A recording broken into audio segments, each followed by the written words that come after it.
Okay, so class, as you know that I am taking chapter 2, New Kings and Kingdoms. Okay, and in this chapter beta we are studying about the new kings of 7th century. 7th to 17th century के बीच में जो new Kings थे, उनका जो kingdoms था, we are studying here, right.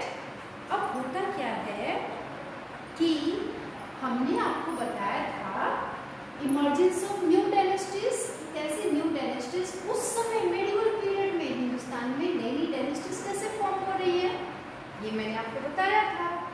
और फिर आपने देखा था कि जो ब्राह्मण है वो क्षत्रिय कैसे बन रहे हैं, वो किंग कैसे बन रहे हैं। तो आपने देखा था कि पहले तो ये लोग सबऑर्डिनेट्स थे, सामंत थे। ये वही सामंत थे जो बिग लैंडलॉर्ड्स थे, जो वॉरियर चीफ थे, और धीरे धीरे gradually they increase their power and finally they overthrow their own kings and they themselves become king, और वो खुद ही राजा बन जाते हैं। For the example in Chalukya dynasty you have seen कि उनका जो राजा था दैट वाज पल्लवा, और चालुक्यास ने पल्लवास को हटा दिया। क्लियर। वैसे ही दो और ब्राह्मण्स थे, Mayur Sharman Brahman and what was the other name, दूसरा जो नाम था वो क्या था, that was yes anyone tell, बेटा आपको याद नहीं है? Yes very good, Ankit very good बेटा, थैंक यू सो मच, आपने मेरी नाम बचा ली। अंकित थैंक यू बेटा।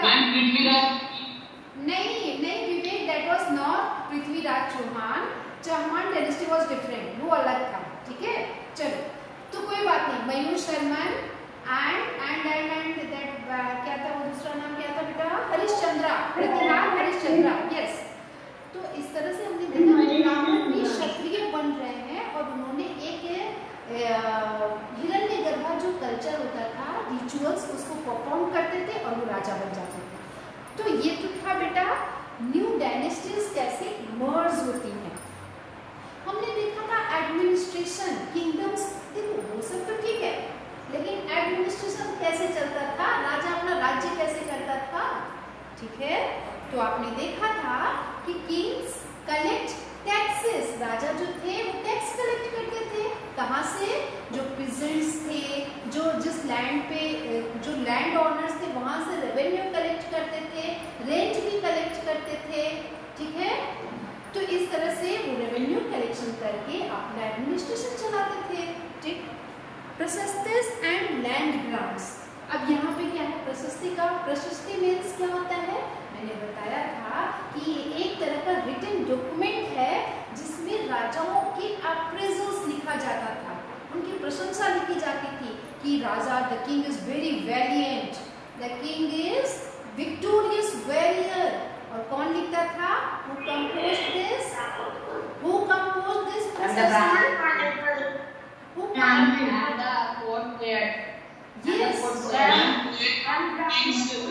Very good. Ankit, Vivek, very good. Other students, you can also reply here. Aniket, Shiva, Amit, Satya, you are okay.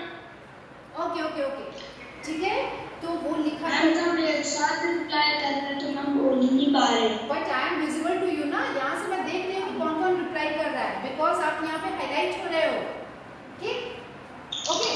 अब क्या होता है, क्या हो रहा है? हाँ, अब देखो ये जो प्रशस्ति थी that was written by the learned Brahmans, that was also written by the court poet, and in the exchange बदले में किंग उनको रिवार्ड देता था। क्लियर? ठीक है, और एक सबसे वैलिड प्रशस्ति थी, what was the name? Valid प्रशस्ति का क्या नाम था?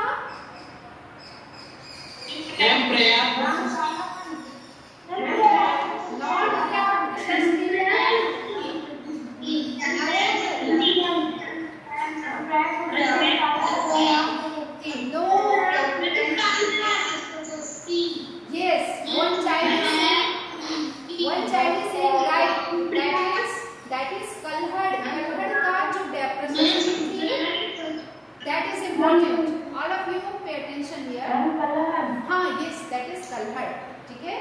तो फिर क्या होता है, कल्हड़ ने, क्योंकि कल्हड़ ने अपनी प्रशस्ति को लिखने में बहुत सारे डॉक्यूमेंट्स यूज किए थे, बहुत सारे ट्रेवलर्स के अकाउंट लिखा था उसने, मतलब बहुत सारा ऐसा डॉक्यूमेंट्स था उसका।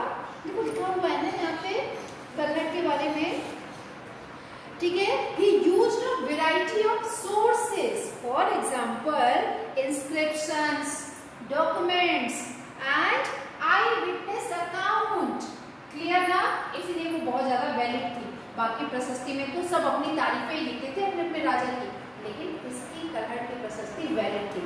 चलो हम नेक्स्ट पॉइंट पे आते हैं, वॉरफेयर फॉर वेल्थ, जिसमें हमने पढ़ा था कि किंग्स जो थे वो बहुत ज्यादा वॉर यानी लड़ाई किया करते थे, अपने राज को, टेरिटरी को एक्सपेंड किया करते थे, वहां से वो वेल्थ ले लेते थे और फिर उनका एडमिनिस्ट्रेशन वहां से भी चलता था। आपने देखा था मोहम्मद गोरी, मोहम्मद गजनी, ये ऐसे अटैकर्स थे जो हमारे देश में आते हैं, हमारे टेम्पल्स को टारगेट करते हैं और उसके बाद टेम्पल्स में जितनी भी सोने और चांदी की इमेजेस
क्लास 7 से।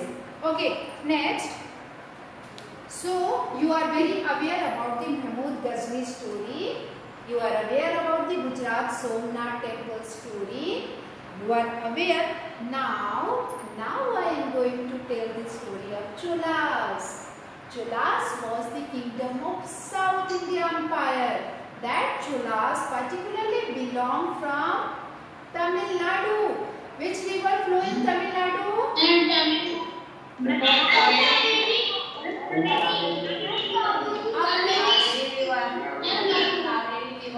Very good. That is Kaveri river. Yes, good. Okay. I am getting the name. Very good. Kaveri river. And you know that because of this Kaveri river, the fertility of the land, and there are so much revenue collection because the large amount of crop production was there because of this Kaveri river. और इसीलिए क्या मैंने आपको बताया था कि Cholas family में जो कावेरी रिवर के किनारे मुतरियार फैमिली रहती थी, पर उसने अपने पावर को बढ़ा दिया था और फिर उस फैमिली ने तंजावुर शहर में अपना एक तंजावुर शहर बना लिया था। Vijayalaya was the king of that family, ठीक है, तंजावुर शहर बनाया। और फिर जब विजयालय के धीरे धीरे जो दूसरे बेटे आए, राजराज एंड राजेंद्र, उन्होंने भी अपनी टेरिटरी को एक्सपैंड किया था to the Ganga river, north India में गंगा रिवर तक, ठीक है। अगर आप एक नाम सुनेंगे गंगई कोंड Cholapuram, that was the city, it was developed by the Rajendra. आपको पता है ये सिटी कैसे डेवलप हुई थी? गंगा के किनारे के शहर को भी उसने कोशिश की थी वहां पे जीतने के लिए।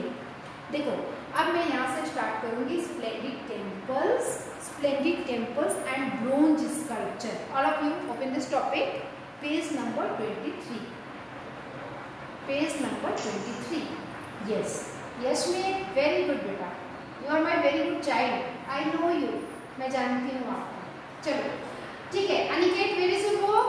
Swati, yes, good. Amit Pal, Satyarani, Ankit is very good. Prakhar Yadav, good बेटा. Aditya Singh, good. Shailesh, where is your book? Shailesh, oh, very good बेटा.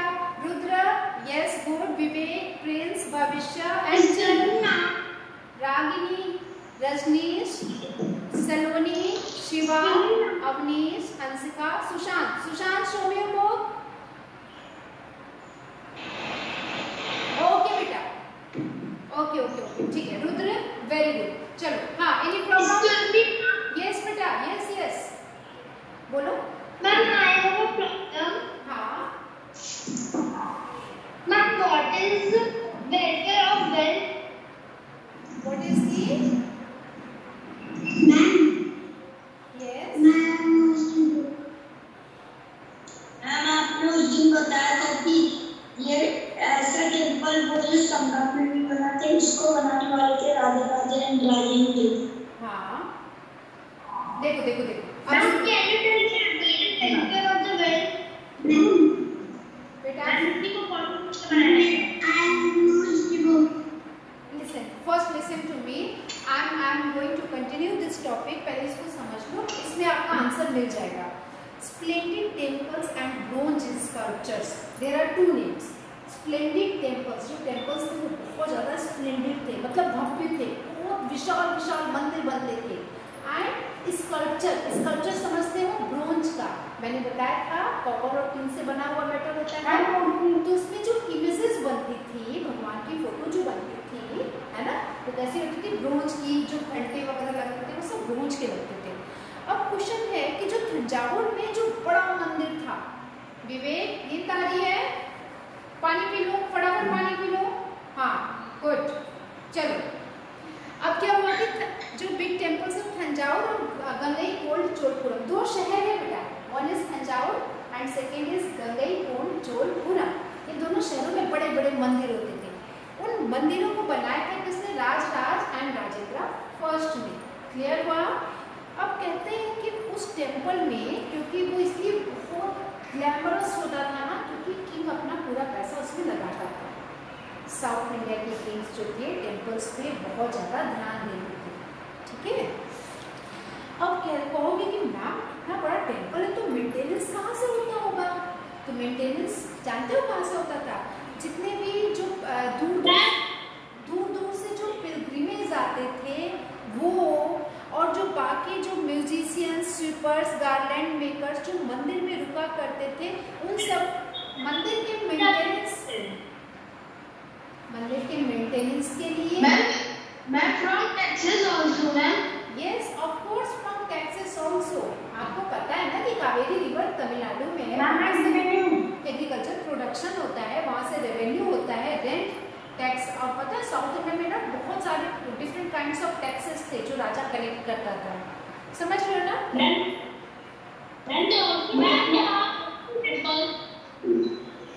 बेटा there was so many craft activities. वहाँ पे बहुत सारे craft activity, मंदिर में बैठ के ना बहुत सारे क्राफ्ट प्रोडक्शन का काम भी होता था. आप किसी भी टेम्पल में चले जाओ, आप देखोगे ना कि उस मंदिर के चारों तरफ पतली पतली स्ट्रीट्स हुआ करती हैं और दोनों तरफ दुकानें लगी होती हैं, है ना. वहाँ पे बहुत सारे माला, फूल माला और ज्वेलरी वगैरह की दुकानें, है ना. कितनी अलग दुकानें. तो टेम्पल्स जो होते थे that was the nuclei of settlements. वहाँ पे आसपास बहुत तरह के लोग रहा करते हैं टेम्पल्स के आसपास. तो क्या हुआ कि इन लोग बहुत सारी क्राफ्ट एक्टिविटीज़ करते थे और ब्रोंज मेटल का यूज़ बहुत ज़्यादा करते थे.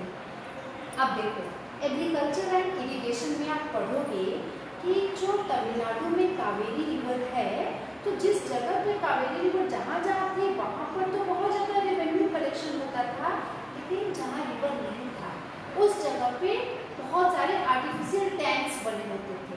टैंक्स, क्योंकि ये टॉपिक दिया हुआ है एग्रीकल्चर एंड इरिगेशन में कि फसलों को पानी देने के लिए लिए a variety of methods were used for irrigation.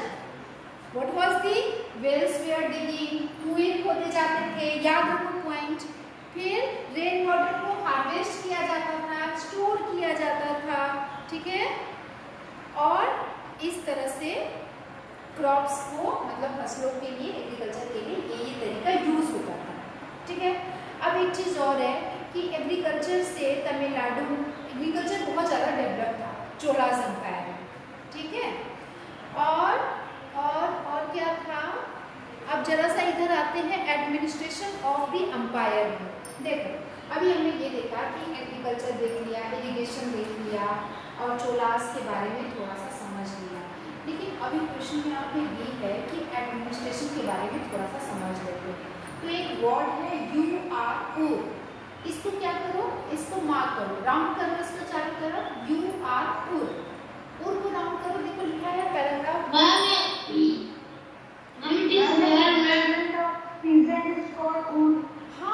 Page number 25। Yes, very good Yashmit, yes good.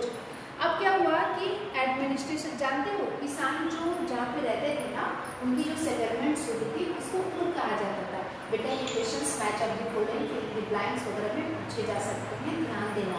What was पुर इन द साउथ इंडिया, तो आप कहोगे कि मैम सेटलमेंट्स ऑफ पीजेंट्स, किसानों की जो बस्ती थी, दैट वाज नोन एज पुर इन साउथ इंडिया।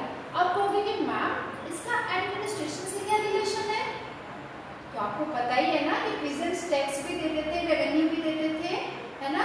तो देखो यस मैम। हाँ, तो कुछ पीजेंट्स जो थे वो बहुत ज़्यादा रिच थे, बहुत ज़्यादा प्रोस्पेरस थे, बहुत धनी थे, ठीक है। और बहुत सारे गांव का एक ग्रुप हुआ करता था, मतलब ग्रुप ऑफ सम विलेजेस, जिसको नाडू कहा जाता था। बेटा mark this word Nadu, NADU, Nadu, NADU, yes good. Nadu हो गया, उर हो गया। बस थोड़ी देर में कंप्लीट कर लेंगे, परेशान ना हो। मैं समझ रही हूँ आप लोग का थोड़ा मन नहीं लग रहा है, थर्ड पीरियड है ना, और थोड़ा हिस्ट्री पढ़ रहे हैं, कोई बात नहीं, हम इंजॉय करते हुए पढ़ेंगे, ठीक है। तो देखो नाडू क्या था, नाडू क्या था, जल्दी बताओ बताओ बताओ बताओ क्लास। वेरी गुड, हाँ वेरी गुड।